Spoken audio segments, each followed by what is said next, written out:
Juízes, capítulo 19. O levita e sua concubina. Naqueles dias em que o povo de Israel não tinha um rei para governá-los, um levita foi morar bem longe, para os lados dos montes de Efraim. E amancebou-se com uma jovem de Belém de Judá. Todavia, ela lhe foi infiel, deixou-o e voltou para a casa do seu pai, em Belém de Judá, e ficou lá durante 4 meses. Então o homem resolveu ir a Belém atrás dela, para tentar convencê-la a retornar para ele. Ele partiu levando consigo seu servo e 2 jumentos. Ao chegar à casa do pai da jovem, este, vendo-o, veio alegremente ao seu encontro. O pai da jovem o convenceu a ficar ali por algum tempo, e ele, aceitando, permaneceu com eles por 3 dias. O casal passou a fazer as suas refeições e a dormir juntos. No 4º dia, eles se levantaram ao raiar do dia e se aprontaram para ir embora. Mas o pai da jovem lhe sugeriu: restaura as tuas forças comendo um pedaço de pão, e em seguida podereis partir. Estando sentados à mesa, eles comeram e beberam juntos, como de costume, e então o pai da jovem pediu ao homem: consente, rogo-te, em ficar mais esta noite, e que se alegre o teu coração entre nós. Como o homem se levantasse, decidido a partir, o pai da jovem insistiu uma vez mais, e por isso ele passou ainda aquela noite ali. No 5º dia, o levita se levantou de madrugada e aprontou-se para partir. Mas o pai da jovem novamente lhe suplicou: restaura primeiro as tuas forças, peço-te. E permaneceram assim até quase o final do dia, e comeram e beberam juntos. Então o homem levantou-se pronto para partir com a sua concubina e o seu servo, quando o pai da jovem lhe ponderou: eis que o dia termina e a tarde vem chegando depressa, portanto, passa conosco a noite pelo menos. O dia declina, passai a noite aqui em segurança, e que teu coração se regozije conosco. Amanhã bem cedo partireis, e tu irás para a tua habitação.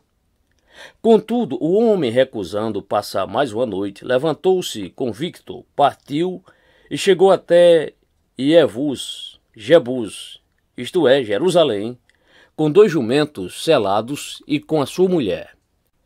Quando estavam próximos a Jebus, já se findava o dia, o servo sugeriu a seu senhor: vem, rogo-te, façamos um desvio e vamos passar a noite nesta cidade dos Jebuseus. Seu senhor lhe replicou: não nos desviaremos do nosso caminho para ir a uma cidade de estrangeiros, porquanto esses não são israelitas. Entretanto, prosseguiremos até Gibeá. E acrescentou, ordenando a seu servo: vamos, tratemos de alcançar um desses lugares, Gibeá ou Ramá, para ali pernoitarmos. Foram então mais longe e continuaram a sua caminhada. Ao chegarem defronte da cidade de Gibeá de Benjamim, o sol se escondia. Então eles se encaminharam apressadamente para Gibeá, a fim de passarem a noite ali. O levita entrou e se assentou na praça da cidade, mas ninguém lhe ofereceu hospitalidade em sua casa para pernoitar. Veio um homem idoso que, ao cair da tarde, retornava do trabalho no campo. Era um senhor das montanhas de Efraim, que estava morando em Gibeá, enquanto os do lugar eram benjamitas. Assim que avistou o viajante na praça da cidade, o velho homem lhe indagou: para onde vais? E de onde vens? E o levita lhe respondeu: fazemos o caminho de Belém de Judá, para bem longe, rumo à região montanhosa de Efraim, onde moro. Fui a Belém, e agora estou regressando para a casa do Senhor. Contudo, nesta cidade ninguém me ofereceu hospedagem em sua casa. Entretanto, temos palha e forragem para nossos animais, e eu tenho também pão e vinho para mim, para a tua serva e para o jovem que acompanha o teu servo. Não precisamos de nada. Então aquele senhor lhe disse: seja bem-vindo em minha casa, deixa-me ajudar-te no que necessitares, mas não passes a noite ao relento. Em seguida ele os levou para sua casa e alimentou o jumento. Depois de lavar os pés, reuniram-se para beber e comer. Quando estavam entretidos conversando, alguns vadios e depravados da cidade cercaram a casa e, desferindo violentos golpes contra a porta, gritavam para o homem idoso, dono da casa: "Faze sair o homem que está contigo, queremos ter relações sexuais com ele." O proprietário da casa saiu e lhes aconselhou: "Não, irmãos meus, rogo-vos, não sejais tão perversos. Considerai que este homem é meu hóspede. Não pratiqueis tal infâmia e crime. Aqui está minha filha, que é virgem, e a mulher do meu hóspede. Eu as entregarei a vós. Subjugai-as, pois, e fazei com elas como bem vos parecer, mas não façais uma loucura dessas a este homem." No entanto, aquelas pessoas não quiseram ouvi-lo. Então o levita pegou sua concubina e a entregou. Eles a violentaram e abusaram dela a noite toda. De madrugada, a abandonaram. Ao amanhecer do dia, a mulher voltou para a casa onde o seu senhor estava hospedado. Caiu junto à porta e ali ficou até o dia clarear por completo. Quando seu senhor se levantou de manhã, abriu a porta da casa e saiu para prosseguir viagem, lá estava a sua concubina, caída na soleira da porta. Ele lhe disse: "Levanta-te, vamos embora daqui." Mas não houve resposta. Então o homem a colocou sobre o seu jumento e partiram para casa. Assim que chegou em casa, apanhou uma faca e cortou o corpo da sua concubina em 12 partes, e as enviou a todas as tribos e regiões de Israel. E todos que viam aquilo exclamavam horrorizados: "Até hoje nunca se fez nem se viu tal atitude, desde o dia em que os israelitas foram libertos e saíram do Egito. Refleti, pois, sobre tudo isto, e respondei o que haveremos de fazer agora." Juízes capítulo 20. A vingança de Israel. Então todo o povo de Israel, de Dan a Beceba e de Gileade, saíram como uma só pessoa e se reuniram em assembleia perante Yahvé em Mispá. Os líderes de todo o povo e de todas as tribos israelitas se apresentaram na congregação do povo de Deus. Eram 400.000 homens de infantaria armados de espada. E o povo de Benjamim foi informado que todos os outros israelitas haviam subido até Mispá e que eles queriam explicações sobre como aquele crime hediondo havia sido cometido. Então o levita, marido da mulher assassinada, tomou a palavra e relatou: "Eu chegara com minha concubina a Gibeá, no território da tribo de Benjamim, para passar a noite. Os homens de Gibeá se amotinaram contra mim e, durante a noite, cercaram a casa onde eu estava hospedado. Eles queriam tirar minha vida, mas em vez disso agrediram e estupraram minha mulher, e ela morreu. Então tomei o corpo da minha concubina, cortei-o em pedaços, e mandei uma parte para cada uma das 12 tribos de Israel. Porquanto aqueles indivíduos cometeram tal ato ignominioso e infame no meio do povo de Israel. Todos vós estáis aqui, filhos de Israel, consultai-vos uns aos outros, e aqui mesmo tomai uma decisão sobre o que devemos fazer agora." Todo o povo se levantou como se fosse um só homem e declarou: "Nenhum de nós retornará à sua tenda, nenhum de nós voltará à sua habitação. Isto, pois, é o que faremos agora contra Gibeá. Separaremos por sorteio de todas as tribos de Israel, de cada 100 homens 10, de cada 1.000 homens 100, de cada 10.000 homens 1.000, com a missão de arrecadarem provisões para o exército poder chegar a Gibeá de Benjamim e retribuir àquela gente o que merecem por terem praticado esse crime horrível em Israel." Assim se reuniram contra aquela cidade todos os homens de Israel, unidos como um só homem. Obstinação dos benjamitas. As tribos israelitas mandaram que mensageiros fossem por toda a tribo de Benjamim e comunicassem: "Que crime terrível é esse que se cometeu entre vós? Agora, pois, entregai-nos os responsáveis, esses indivíduos imorais e criminosos, para que nós os executemos e extirpemos este mal do meio de Israel." Contudo, os benjamitas não quiseram dar ouvidos aos seus irmãos israelitas. Os benjamitas, deixando as suas cidades, se concentraram em Gibeá e prepararam-se para combater contra os demais filhos de Israel.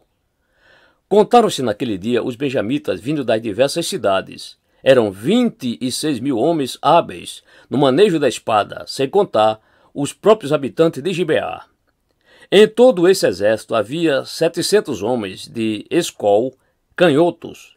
Todos eram muito hábeis e qualquer um desses soldados era capaz de atirar com a funda uma pedra pesada e acertar um fio de cabelo sem pecar, isto é, sem errar. Os demais israelitas que uniram-se para combater a tribo de Benjamim somavam 400.000 soldados, experientes no brandir da espada, todos homens de guerra. Irmãos em guerra em Israel. Então os israelitas subiram a Betel, a casa do Senhor, e consultaram a Deus. Quem de nós deverá subir primeiro para o combate contra os benjamitas? Perguntaram os demais filhos de Israel. E Yahvé respondeu, a tribo de Judá subirá primeiro. Ao raiar do dia, os filhos de Israel saíram e acamparam defronte de Gibeá. Os soldados de Israel saíram para lutar contra seus irmãos benjamitas e tomaram posição de combate contra eles em Gibeá. Os benjamitas saíram de Gibeá e naquele dia mataram 22.000 irmãos israelitas no campo de batalha. Mas os homens de Israel procuraram encorajar uns aos outros e, uma vez mais, tomaram as mesmas posições de ataque do primeiro dia. Os israelitas, menos a tribo de Benjamim, subiram, choraram e lamentaram diante da presença de Yahvé, indagando, devemos ainda voltar a atacar os nossos irmãos benjamitas? E o Senhor respondeu, sim, deveis outra vez marchar contra eles. Diante desta orientação, os israelitas avançaram contra os benjamitas, também no segundo dia. Desta vez, quando os benjamitas saíram de Gibeá para enfrentá-los, mataram mais 18.000 israelitas, todos eles armados de espada. Então todos os israelitas, menos a tribo de Benjamim, subiram a Betel, e ali prostraram-se e lamentaram-se perante o Senhor. Naquele dia jejuaram até a tarde e ofereceram holocaustos e sacrifício de paz e comunhão a Yahvé. Então ergueram uma consulta a Yahvé. Naqueles dias a arca da aliança de Deus estava entre eles, em Betel. E Finéias, filho de Eleazar e neto de Arão, era o responsável por ministrar ao povo e cuidar da arca. E a pergunta que eles alçaram ao Senhor foi esta: sairemos novamente a guerrear contra nossos irmãos benjamitas? Ou é melhor que desistamos? Contudo, o Senhor lhes ordenou: atacai, porque amanhã eu os entregarei nas vossas mãos. A derrota da tribo de Benjamim.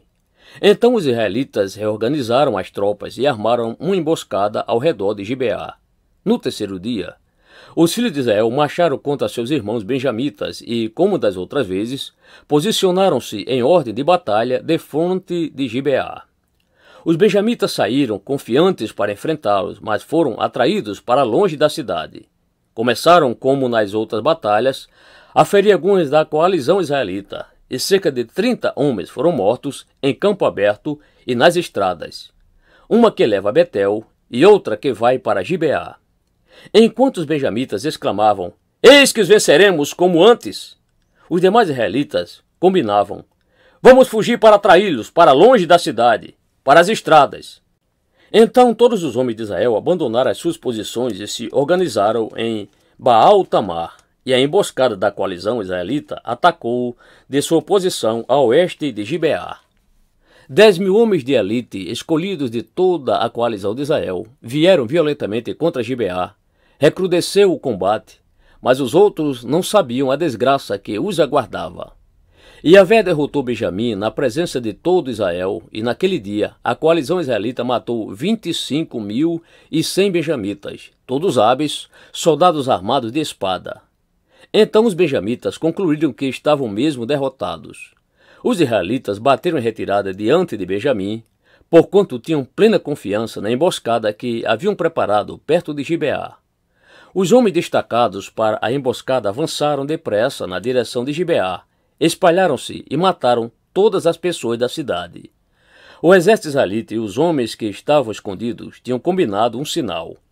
Quando avistassem uma grande nuvem de fumaça subindo da cidade, os israelitas que estavam fora, no campo de batalha, deviam dar meia volta e atacar. Até aquele momento, os benjamitas já haviam matado cerca de 30 homens da coalizão israelita e começaram a comemorar. Certamente nós os venceremos. Imaginaram eles, exatamente como nas batalhas anteriores. Mas o sinal, a coluna de fumaça, começou a elevar-se da cidade e Benjamim, ao voltar-se, julgou que a cidade inteira estava se esvaindo em chamas para o céu.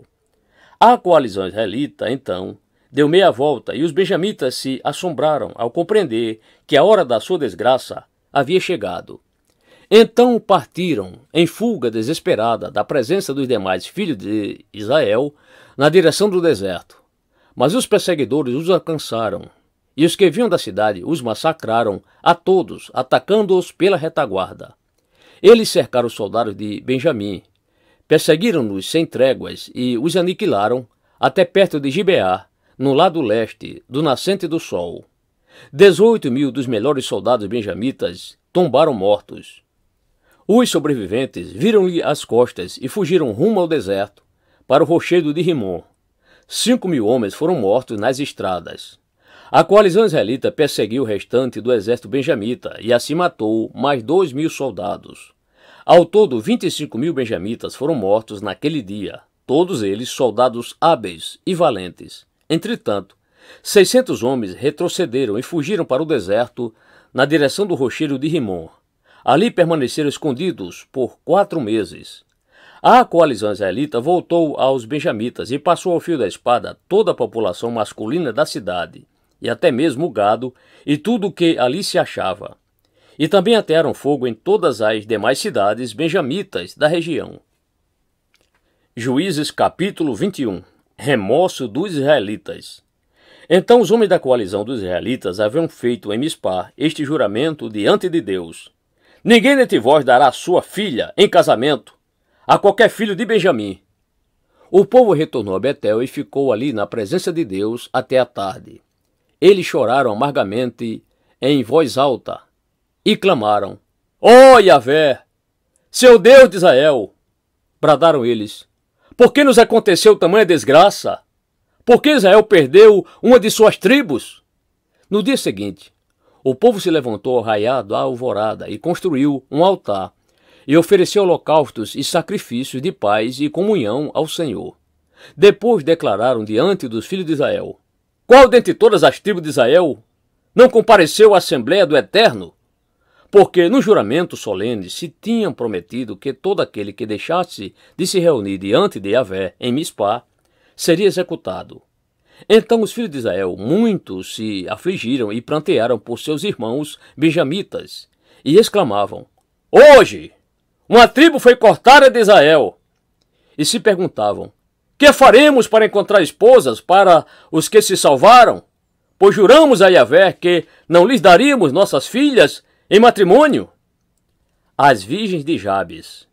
Então eles se informaram, indagando: quem dentre todas as tribos de Israel não compareceu diante de Yahvé em Mispá? E chegou-se à conclusão de que nenhuma pessoa de Yavesh, Gilade, Jabes Gileade, tinha subido ao acampamento para a assembleia. Contaram-se todos que tinham atendido à convocação e, efetivamente, ninguém viera de Jabes Gileade.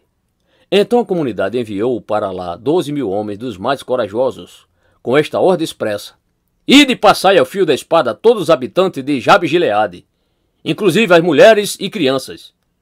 Portanto, assim procedereis: matareis todos os homens e também toda mulher que já tiver se deitado com um homem, mas poupareis todas as virgens. E assim fizeram. Entre todos os habitantes da cidade de Jabes Gileade foram encontradas 400 virgens, moças que nunca haviam conhecido sexualmente algum homem, e as levaram ao acampamento em Siló, nas terras de Canaã. A tribo de Benjamim sobrevive. Então todos concordaram em enviar mensageiros aos benjamitas, na região do rochedo de Ribom, com a missão de lhes comunicar uma proposta de paz. Aí os benjamitas voltaram e receberam aquelas 400 virgens de Jabes Gileade. Contudo, não havia moças em número suficiente para os homens. Então os demais israelitas ficaram com pena dos irmãos benjamitas, porquanto, pela vontade de Yahvé, abriu-se uma lacuna entre o número exato das tribos de Israel. E os líderes da congregação israelita tomaram a seguinte decisão: considerando que estão mortas as mulheres de Benjamim, Como conseguiremos esposas para os homens que restaram? Os benjamitas sobreviventes precisam ter herdeiros para que uma tribo de Israel não desapareça completamente. Quanto a nós, não mais poderemos entregar-lhe nossas filhas em casamento, pois nós, filhos de Israel, fizemos este juramento. Maldito seja todo aquele que der mulher a um benjamita. Contudo, há a tradicional festa anual do Senhor em Siló, ao norte de Betel, a leste da estrada que vai de Betel a Siquém e ao sul de Lebona. Orientaram, portanto, aos benjamitas: Ide, emboscai-vos nas vinhas. Vigiareis, e logo que as filhas de Siló saírem para executarem suas danças, saireis das vinhas, e cada um de vós poderá apoderar-se de uma das moças de Siló, e em seguida partireis com elas para a terra de Benjamim. Se os pais ou irmão dela chegarem até nós para se queixarem do ocorrido, dir-lhe-emos: conformai-vos, porque não podemos conseguir mulher para cada um na guerra, e vós não podíeis entregá-las a eles, porquanto, nesse caso, terias sido culpados, mas agora sois inocentes. Assim agiram os benjamitas. Quando elas estavam dançando, cada homem tomou uma moça para si, a fim de fazer dela sua esposa. Depois partiram, retornando às suas heranças, reconstruíram suas cidades e nelas se estabeleceram. Na mesma época, os demais filhos de Israel deixaram aquelas terras e voltaram, cada qual à sua tribo e ao seu clã, cada um para o seu próprio território. Naqueles dias, não havia rei em toda a terra de Israel, e cada pessoa fazia o que lhe parecia direito.